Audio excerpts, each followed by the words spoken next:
Welcome, and thank you for joining us on our live stream. We believe here at Active that you are worth knowing, so we created this content designed for you to explore your faith and belief wherever you're at. So welcome, and please enjoy the message.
And we've been married for 12 years.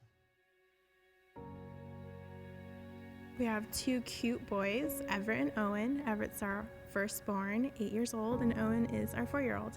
In terms of what we've learned about each other these past 10 or so years, I think initially you're just kind of learning how to be married. One of the things I think that we've learned together is how to fight well, how to have conflict, how to have disagreements. Whenever people say they don't fight, I'm like, how do you do that? Like, that doesn't make sense to me. But I think learning how to fight well is a good thing. It's communication, and it's learning the best way to have a disagreement, because it's bound to happen. When we got married 12 years ago, and we said I do, we were babies. We were young. We were in very early 20s, fresh out of college. And when we said I do, we were saying I do to the James and the Julia of our 20s, but we were also saying I do to who we were going to be 10 years from now, 20 years from now, 30 years from now. And so it's been interesting to learn each other through this last decade, because we're definitely not the same people that we were in our 20s, who we are now in our 30s. And so I think that's given us opportunities to show a lot of grace to each other, and a lot of opportunities to be patient with each other, and understand that, hey, we're not the same people we were when we first got married, and it's okay. We're gonna keep growing together as we're still improving and growing as individuals. We like to use this hashtag on Instagram, hashtag Stay Married, and it's meaningful to us for a few reasons. We celebrated our 10-year anniversary just a couple years ago. We were coming out of a particularly intense season of our marriage. We went away for the weekend, and we renewed some vows together, rewrote some promises. When we listened to each other's vows, it was really interesting, because what stood out to me was we each wrote about continuing our journey in marriage, and continuing having adventures with each other, and being best friends, and going through this next season of our marriage together in a fun and spontaneous way. We decided to get some tattoos together that are fun and symbolic, but they're really about continuing to adventure together. For us, I think it's about being willing to continue to fight for new memories together, fight for each other, and ultimately we're going to fight for what matters most.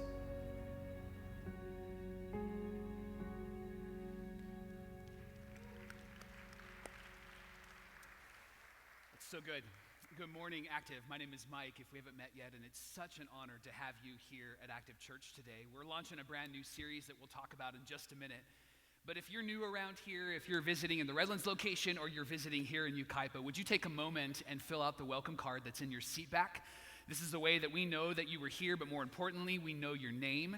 And you can take that to Guest Central at the end of our service today. Or if it's more convenient, you can text WELCOME to the number that's on the screen. Either way, stop by Guest Central, and then you turning in your card or showing that text, we are going to send a care package to the Pregnancy and Family Resource Center in San Bernardino in your name, on your behalf. This is an organization that we're partnering with this month, and we are caring for them as they care for people. And so you sending a text or you filling out that card will give you the opportunity to provide hope in our community. So that's why this is really important to us. And if you are new around here, today is a great day for you to be here in Yucaipa and in Redlands. Today is First Step Sunday, and it's a day where we feed you. We get you all fat and giggly. It's going to be an awesome, awesome time. So at the end of our service in Redlands, just head out into the lobby and they'll direct you to where First Step will be. It starts at 11:45, and here in Yucaipa, after our second service at 12:30, we are going to have First Step just across the way in the events room. And so I want to invite you to come and hang with us. It's a great opportunity to meet our team, to hear about our church, and it's more important for us to get to know you. You'll get to meet some friends that are in your season of life. So First Step today, 11:45 in Redlands and 12:30 here in Yucaipa. Before we dive in, I just want to say thank you, because this week was a difficult week for our community, and many people were affected by the sandalwood fire. And I'll tell you something. On Thursday, when I was made aware of some of the people that we're connected with that were affected by the fire, I knew that we had to do something. And so I was stuck in traffic in Ontario, dropping off a friend at the airport. And it was literally the traffic crawl. And I'm a spoiled brat because I've lived 5 minutes away from my job for the last 18 years. And so here I am stuck in traffic, throwing a fit. So I called some of our team and said, we got to do something. And within an hour, we had a plan, we had people, we had a strategy. Within 2 hours, we had over 60 leaders here at the campus. And within 3 hours, we had a room filled with donations. And I just want to say thank you. How incredible is that? And so if you're here today and maybe you personally lost something, or you are connected with someone that personally lost something, I just want you to know that we are with you, not just in these days, but in the coming weeks and months ahead. Many of you have donated items. We have given all those items away, and right now we're giving away gift cards. And so if you know somebody that needs some support and some help, you can connect them at Guest Central today, and our team would love to get their information. And if you'd like to give, like to donate, gift cards would be the best way forward so that the families can go and purchase what they need. And we're using Walmart as one of the places that we are working side by side with, because you can get everything at Walmart. And so I'm just so grateful to be a part of this church, and I'm so grateful for how you stepped up and for how our community stepped up. So on behalf of our church and on behalf of my family, thank you for all that you did. Yeah, we could applaud that, yeah. It was almost 18 years ago that my wife and I stood on this stage, right here, in fact, and we committed our lives to each other.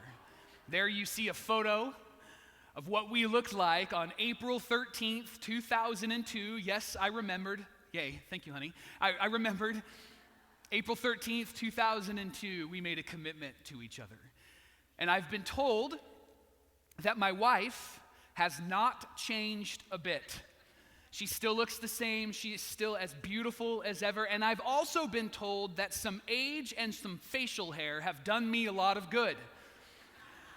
Now, I don't know if that's an insult, but I'm a Christian and I choose to forgive, okay? But I'll tell you, we had no idea what God might do in us and through us that day. We had no idea about the family that God would bring us. Here is a photo of my family, my 2 daughters and son, and they are just the precious pride of our life. Somebody said one time that having kids is like watching your heart jump out of your chest and walk around, and nothing could be further from the truth. That is so how I feel often when we send our kids away and when they go and do things, when they go to school, and I'm just so proud of them and I'm so thankful for them almost all the time, all right? But I'll tell you, we had no idea what kind of family God would bring us, and we also had no idea what kind of church family God would bring us. And so I'm just grateful that we get to be a part of you, and I'm grateful that we get to be a part of this, and I'm grateful that I get to be your friend and be your pastor. The other thing that we had no idea about is we had no idea about the power and the weight of the words that we were sharing with each other that day. We said things to each other like, for richer and for poorer. We said things like, in sickness and in health. And we said things like, till death do us part. And I'll tell you, we had no idea about the power of these words, but we did understand that these words are more than just things that we were going to share with each other. These were going to be words that we were going to put into action. We say often around here, if you want to know what somebody means by what they say, watch what they do. And Tiffany and I understood that these words needed to turn into good action. And it wasn't something we learned on our own. It was something that 2 great people in our life, Rick and Sharon Gunn, taught us. They spent months with us, preparing us for the day, but they also spent months with us preparing us for the day after that day. Because often we prepare for the day, but we don't even consider what the day after looks like. And so that's why I'm so excited about this series that we're starting today called Fight. Because the things that we have learned and the things that we are learning are things that I want to share with you. And I'm here to tell you today that our relationship, our marriage has not been perfect. It's far from that because I'm involved. I know that it's not perfect. But I'll tell you that I am so grateful for my wife because of the friendship that we have, because of the relationship that we have. There has been a lot of pain, and there has been a lot of purpose. And there has been a lot of issues, and there's been a lot of celebration. And I'm thankful for what God did through this incredible couple and how they invested in us, because we would not be here today if it wasn't for them. And I want to share with you over the next few weeks about each of these things that we have learned and are continuing to learn. Because often what we find in our relationships is that we fight. And we often fight against one another, not for each other. And what I want to talk about over the next 4 weeks is how we can fight for each other, how we can fight for what matters most. See, relationships are like chocolate cake.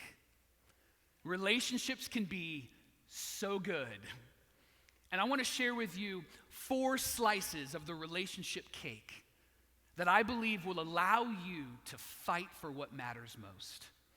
And they're not 4 steps or 4 things that you must do, but they're 4 functions of a relationship that I believe will allow us to fight for what matters most. And each week will build upon the previous week. And so do whatever you can to prioritize the next 4 weeks to be in the room here at Active Yucaipa and at Active Redlands. But I want to give you a spoiler alert. Don't miss November 3rd. Because that day, we'll hear an incredible story, a live story here in Yucaipa and a live story in Redlands of 2 couples that had to fight for their relationship, literally. And it'll move you and challenge you and inspire you, and perhaps you'll leave this place with more hope than you've ever had before. So if you would prioritize the next few weeks, I would guarantee you that you will benefit immensely from what God will teach us in this series called Fight. If you're single, if you're dating, if you're engaged, if you're married, if you're coupling, if it's complicated, if you're not sure, this series is for you. And maybe you're sitting there thinking to yourself, yay, finally, a relationship series. Because when you hear these conversations, you get excited because you're the type of person that wants to make sure that it's working. You're the type of person that when you're driving down the road and you hear a noise, you'll turn the volume down, and whether there's somebody in your car or not, you'll go, do you hear that rattle? Because you want to make sure that you're working on the thing that's not working. And then there's the rest of us. Those that are in the room that are probably thinking, oh yay, a relationship series. Yahoo, right? And I was just starting to like this church, right? And it's not that you don't want to work on it, you just want it to work. That's me. I just want it to work. Tell me what I need to do. And for both of you, in whatever category you fall into, I just want you to know this: relationships are hard. You want to get it right, I want to get it right, and we as a church want to help. And that's what this conversation is all about over the next 4 weeks. And so I want to get us started by talking about your box. And some of you saw the Amazon logo and went, ooh, what'd we get, right? Like, calm down, okay? Each of us have a box. And in our box are hopes and dreams and desires. And in each of these boxes, we carry things that would describe our hopes, our dreams, and our desires. Like maybe for some of you, your hopes and your dreams and your desires are, I want to have a whole lot of money, I want to have a whole lot of things, I want to have a great retirement. Those aren't bad things. You want to make sure that you're caring for the people that you love. Maybe for some of you, you're like, I need a really sweet car, maybe hot pink, that'd be rad. You want a car, you want to be able to drive it around with the top down, and you just want people to look at you and honk and say, that's a great car. Or maybe for some of you, you want to travel the world. For anybody that's under the age of 30, this is called a globe. This is something that we used to use instead of Google Maps, right? And so maybe for you, you're like, I just want to travel the world. I just want to go to places. I want to see this world that God created. Maybe for some of you, you're like, I want children. I want wrinkled up plastic children in my life, and I want to be able to take care of kids, and I want to be able to be a family, and I want to be able to have that. Maybe for some of you, you've had hopes and dreams and desires about what she will wear when she comes to bed, and then this is what she wears. And so you're just like, well, maybe we could change that later on, but you have a hope and dream and desire to have at least somebody who's in the bed next to you. You don't want to be by yourself for the rest of your life. And maybe for you, you have a calendar. Your hope, dreams, and desires is that everything would be scheduled out. Everything would be perfect, and we would have this really, really healthy rhythm of life. Each of us has hopes and dreams and desires. Each of us carries a box, and they're influenced by what we've seen and what we've heard and what we've experienced. We watched them do it, we want to do it.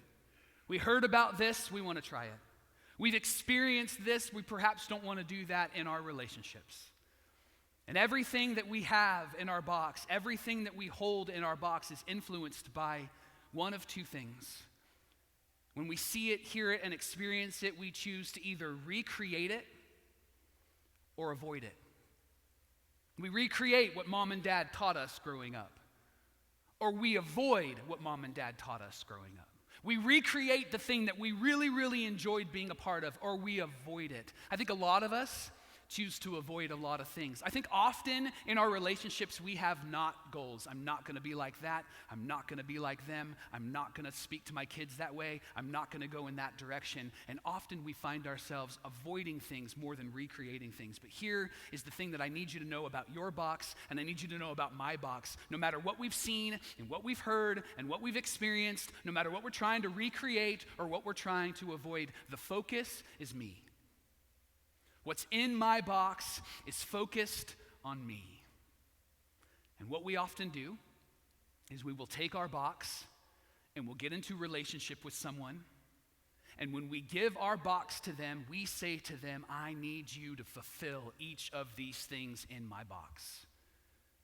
These are my hopes and my dreams and my desires, and I need you to meet every single one of them. But often when we give our box to someone else, it doesn't feel like hopes and dreams and desires. You know what it feels like? Expectations. Expectations are the strong belief that something will happen based upon or be the case in the future. Expectations are the strong belief that something's going to happen or be the case in the future. And when you hand it over, you expect them to fulfill it. But you know what it feels like for them? Homework. Responsibility. It's heavy.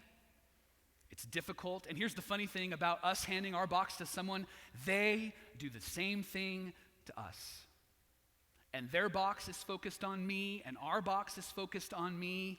Me's collide when we exchange boxes. And suddenly, you're fighting. And when you fight against one another, when you exchange boxes, when you collide, you do one of four things. Maybe some of you have experienced this. When we exchange boxes and then we collide, we leave. And we say to each other, this is not what I signed up for. And so we take our box from the person that we're in relationship with, and we go and we find someone to fulfill our hopes and our dreams and our desires. This is why second marriages fail quicker than first marriages. Because we haven't solved any of the tension or any of the issues. All we did was we just changed the face of the person that we were giving our box to. And we're asking them to do the thing that the previous person couldn't do. We leave when me's collide. Or we win when me's collide. We say things like, your box is wrong, mine is right, and we use all of our skills to be able to explain why. We coerce, we control, we correct, and we let that person know, here's why their box is wrong and here's why my box is right. And then we're not sure why they're not happy. When me's collide, we win. When me's collide, we conform. Maybe you've said this or you've heard someone say this that's in a relationship. They'll say something along the lines of, as long as they're happy, I'll deal with it. As long as they're okay, I'll be happy. I just want them to be happy. And yet privately, you're broken. Quietly at night while they're sleeping, you're crying. That's what happens when me's collide. Or when me's collide, and this one might shock you a bit, but when me's collide, we compromise. And compromise, when it's the priority, is unhealthy for your relationship. Because when we compromise, we might say things like, it's my turn now. We went to Thanksgiving at your family's house last year, now it's my turn now. We went to your favorite restaurant, now it's my turn now. Compromising, when it's the priority in your relationship, it's like keeping score. And then you'll say things like this when tensions rise. Well, I'm committed to this relationship. Let's just pull back all the layers and let's just speak honestly to each other today. Nobody commits to a relationship. You commit to a person. I am not committed to my marriage. Now, if you just took that soundbite and you tweeted it, I would be in trouble, right? I'm committed to my wife. And I believe, because what I've understood from the mouth of Jesus and the writers of the scriptures is that marriage is the greatest expression of love and commitment and intimacy. And because I'm committed to my wife, I want to express it in the greatest way possible. It's like how church works. I'm a professional Christian. I work here for a living. I'm not committed to Active Church as an organization. I'm committed to the people of Active Church. And I believe that because what Jesus says, the greatest hope provider in this world is the church, I'm committed to using the church as the vehicle to help serve and love and provide hope to the people who are a part of the church and a part of the community. We saw that happen just this week. Right? We could celebrate that. But what happens when we prioritize compromising is we end up keeping score. Compromising isn't bad, it just can't be the priority, because then we say that we're committed to the relationship rather than being committed to the person. When me's collide, we loses. When me's collide, we loses. When expectations rise, it influences your relationship in a way that you never wanted it to be influenced. Expectations create a debt-to-debtor relationship. I owe you, you owe me, I deserve that, you deserve this. And suddenly we're always at a deficit with one another. So I want to set the table for us, and I want to give you the first slice of that relationship cake that's so good. The first thing that we can do, the principle that we can put into practice, the engine that can help us to move forward. Because I'm sure that you may be asking this question: how do we keep our hopes and our dreams and our desires from becoming expectations? And what we talk about today, I believe, will be the first and best way forward for us to know what to do with our box. And so I want to share with you a principle that Jesus had take place in his life. And it wasn't in a romantic relationship, it was just in a relationship with people. And it's a descriptive story about something that happened in the life of Jesus, but in this story there is a prescription for your relationship and for mine. And it's powerful. And I want you to see it, and I want you to experience it, I want you to read it, and then I want you to think about what it means for your relationship. So if you brought a Bible with you today, or if you have the Bible app on your phone, I want to invite you to turn to Luke chapter 17, starting in verse 11. Luke 17, starting in verse 11. Luke was a man who was changed by Jesus, and he began to investigate the story of Jesus to find out what was true. And what he found out was that Jesus changed his life. And he began to write and share this story with any and all who would listen. And he wrote 2 letters that found its way into the Bible. One of them is called Acts, and the other one is called Luke. And Luke writes about what happened in the life of Jesus after speaking with eyewitnesses that were there, people that knew Jesus in the best and most personal way. And he writes about this particular interaction that's really a game changer for our relationships. And if you don't have a Bible with you or the Bible app on your phone, we're going to have the verses on the screen at both of our locations, and there'll be some notes to help you follow along. But here's what Luke writes. Now on his way to Jerusalem, Jesus traveled along the border between Samaria and Galilee. As he was going into the village, 10 men who had leprosy met him. They stood at a distance and called out in a loud voice, "Jesus, Master, have pity on us." Leprosy in that time was something that was a debilitating and actually brought you to the end of your life sort of disease. It would affect your nerves, and you would lose the ability to move, and eventually you would lose fingers, you would lose toes. And it was such a disease that you could pass along with saliva or touch that you would be ostracized from the community. There was no cure, there was no way to solve the problem, and so all of the people who had leprosy would just have to leave the city and live in a commune together. They were away from their families, they were away from their friends, they were out of their relationships, and they just had to count the hours until their death would come. So when they see Jesus, they begin to think through all of the things that they have heard about Jesus. All of the things that they had experienced or heard or seen about what Jesus has done. Maybe perhaps they heard about how water was turned into wine. And maybe perhaps they heard about how the guy who couldn't walk could walk again, or the blind man who couldn't see could see again. And so when they see Jesus, they take a shot. They yell out, "Jesus, Master, have pity on us." Not knowing what to expect, but expecting something.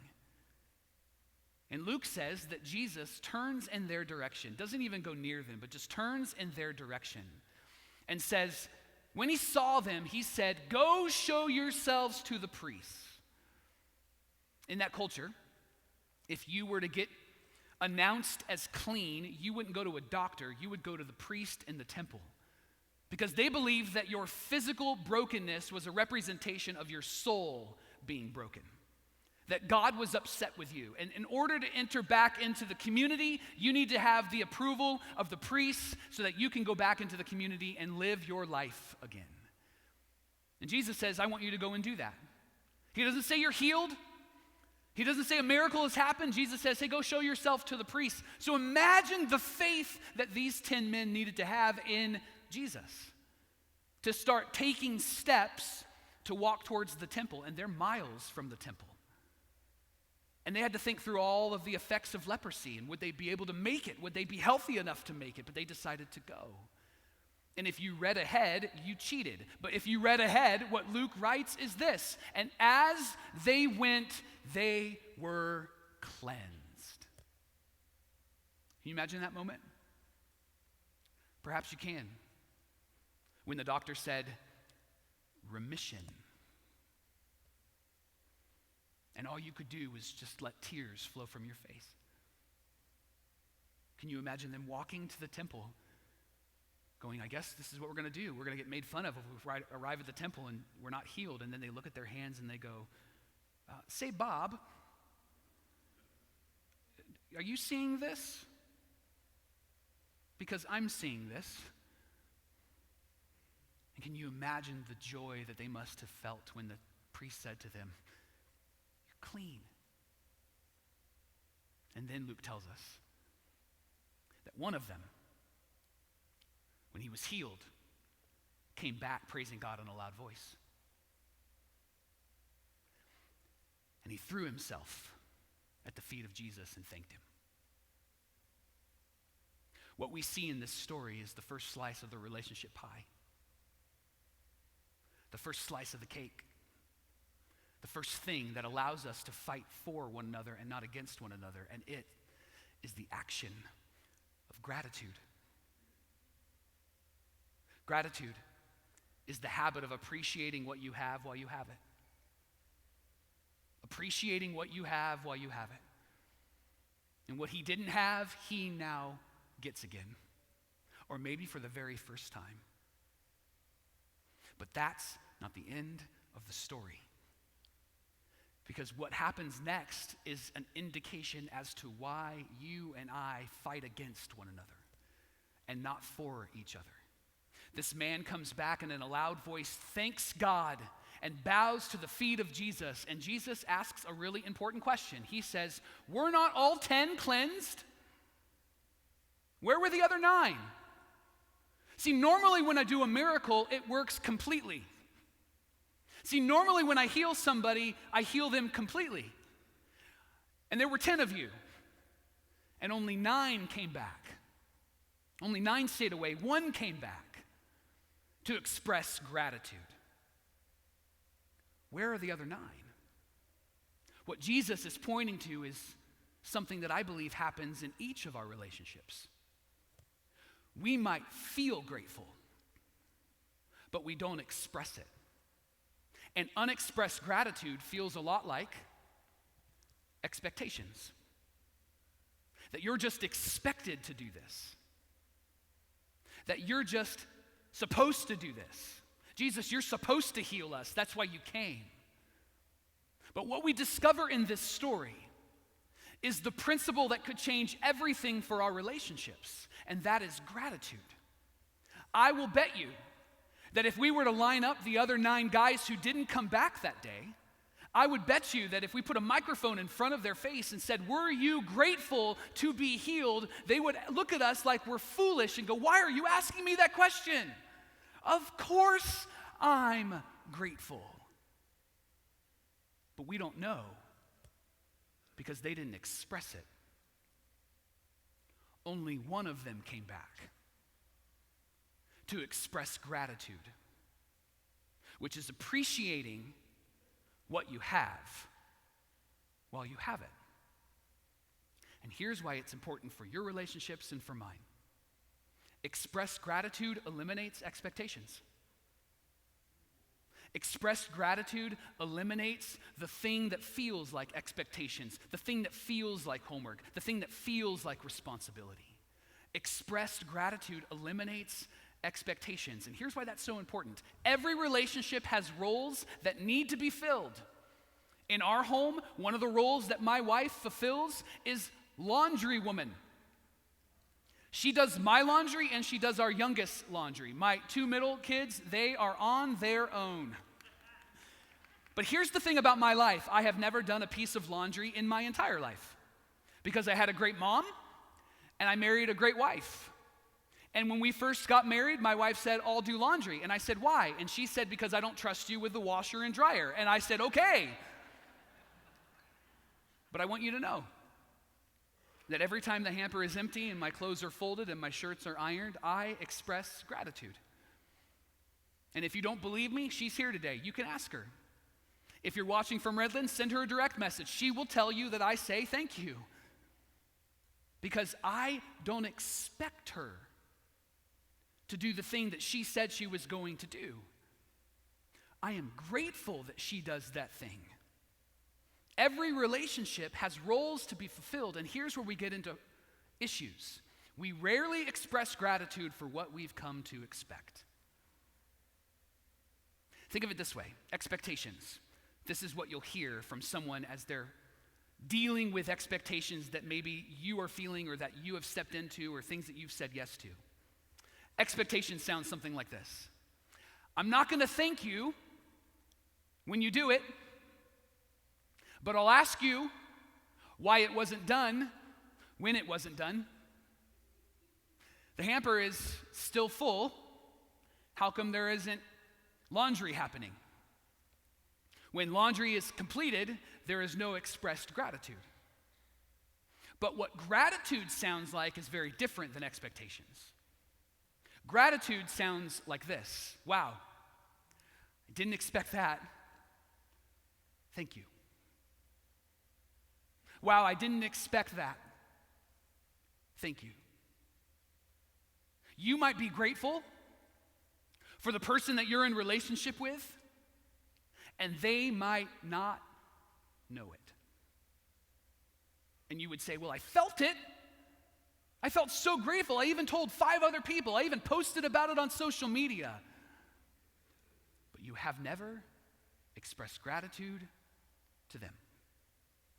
And gratitude is appreciating what you have while you have it. And here's why you and I want gratitude in our relationships. Because we're chasing after the thing that everybody wants in their relationships, love.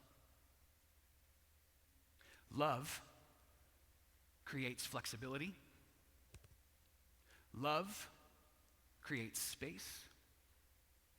Love gives margin. And expectations remove the margin of love to be recognized and appreciated. Gratitude is appreciating what you have while you have it. So maybe the question that you have is, so then what do we do with our hopes and our dreams and our desires? And the answer is simple. Keep them in your box. Because the person that you're in relationship with was never created to fulfill these hopes and dreams and desires. And when you ask them to, by giving them the box, it becomes expectations and responsibility and homework. To which you might ask, okay, so how do I keep them in my box? Well, the answer to that question is in the form of a question. With whoever you're in relationship with, you ask this question of yourself. What do they owe you? What do they owe you? What does my wife owe me? What does your spouse or significant other owe you? Grateful people answer that question with one word: nothing. They don't owe me a thing. Because gratitude is appreciating what you have while you have it. And it's understanding that I want to give them everything. It's not debt to debtor. It's grateful person to grateful person. And when you appreciate the person that is in your life, you will find that you want to give your life to them.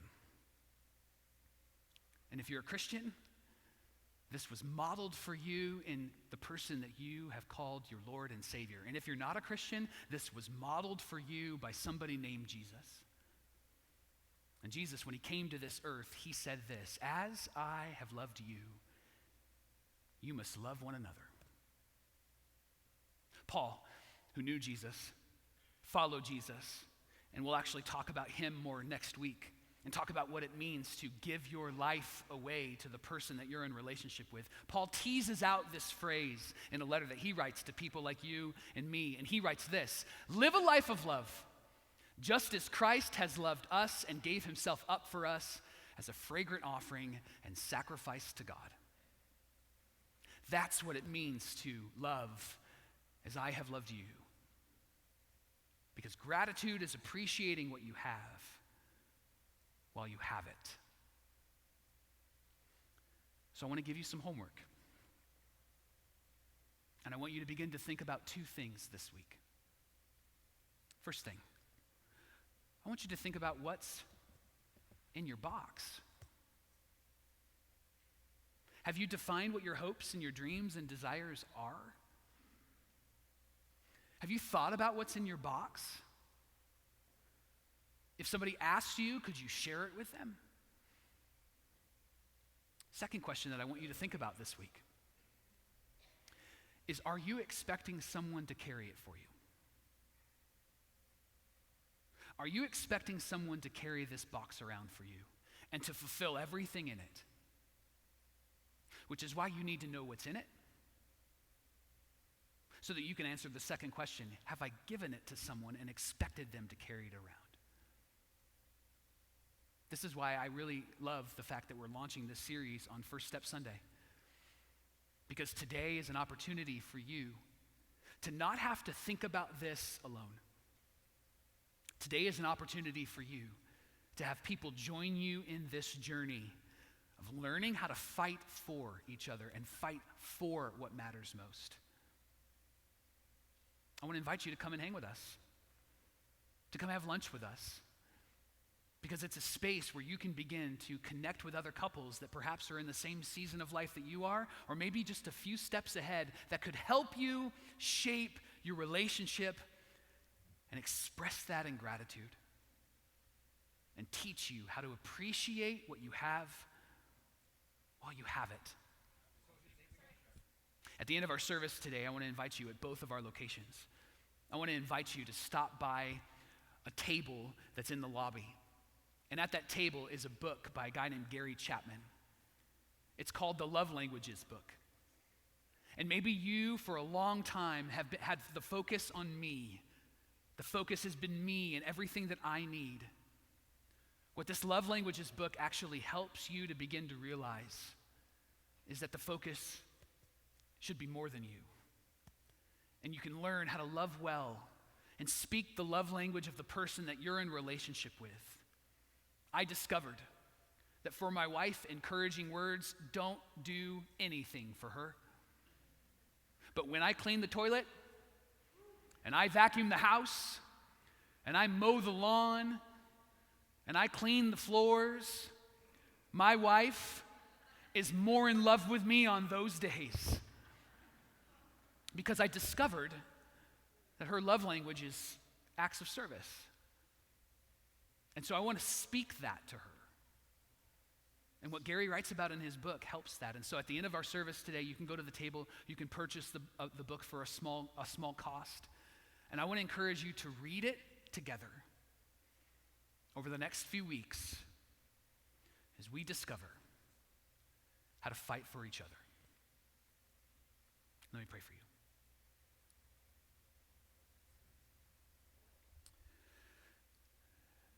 So God, we want to appreciate what we have while we have it. And maybe we do. They just haven't heard it from us yet. So I pray that today would be a day where husbands and wives, boyfriends and girlfriends, undefined, it's complicated relationships would be filled with phrases like, wow, I didn't expect that. Thank you. And I pray that we would no longer be at each other, but be for one another. And I pray that if we're finding ourselves in a season where it's a bit more complicated than just expressing gratitude, we would not give up. We would not throw in the towel. But that we would remember that you are a God that redeems all things. And so I pray that we would not leave this place feeling the weight of guilt, but feeling the power of courage and your love as we appreciate what we have while we have it. God, teach us to fight. In Jesus' name we pray. Amen and amen and amen. Let's thank Pastor Mike this morning for that message.